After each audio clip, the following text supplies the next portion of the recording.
Astăzi în Biserica Vienii s-a vorbit despre cât de importantă este relația noastră cu omul lui Dumnezeu. Dacă suntem împotrivitori, neascultători, noi de fapt ne împotrivim și nu îl ascultăm pe Dumnezeu, când nu ascultăm oamenii lui Dumnezeu.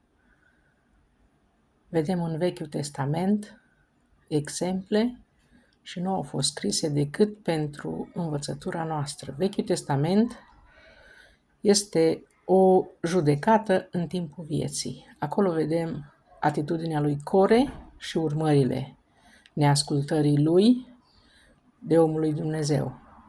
Vedem pe Iosua și efectele ascultării lui față de omul lui Dumnezeu, față de Moise. Moise nu prezenta părerile lui, nu se prezenta pe sine însuși, ci îl reprezenta pe Dumnezeu. Astfel, astăzi, pastorul este ales de Dumnezeu ca să primim cuvântul lui Dumnezeu prin el. Felul în care ne raportăm la omul lui Dumnezeu, atitudinea noastră față de cuvântul transmis prin omul lui Dumnezeu, arată pe cine urmăm.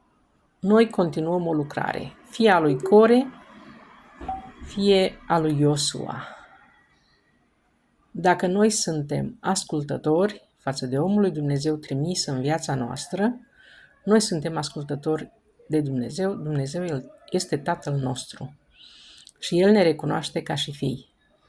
Domnul Iisus a fost foarte categoric cu fariseii care se considerau fiii lui Avram, care credeau că sunt credincioși și spuneau multe despre ei, că împlinesc și că fac lucruri. Însă Domnul Iisus i-a numit fiii diavolului, pui de năpârci, de șerpi.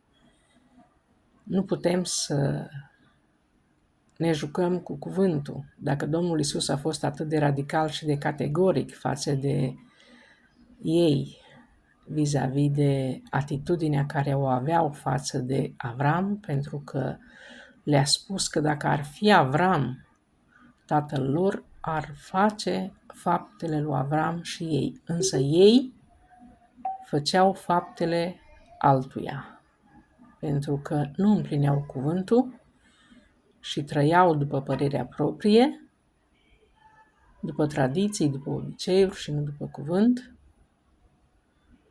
Erau fii diavolului, îl aveau de tată pe diavol. Atitudinea noastră, faptele noastre față de omul lui Dumnezeu, față de cuvântul lui Dumnezeu, arată pe cine avem de tată.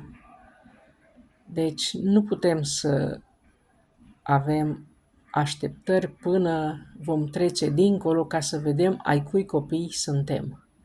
De aici, de pe pământ, noi putem să ne judecăm singuri și cuvântul spune că judecata începe de la casa lui Dumnezeu. Felul în care ne raportăm la omul Dumnezeu arată ai cui copii suntem. Dacă omul lui Dumnezeu ne trimite să ducem vestea bună mai departe și noi ne împotrivim, suntem copiii celui rău, pentru că el a fost un împotrivitor, un nesupus, un bârfitor, un clevetitor.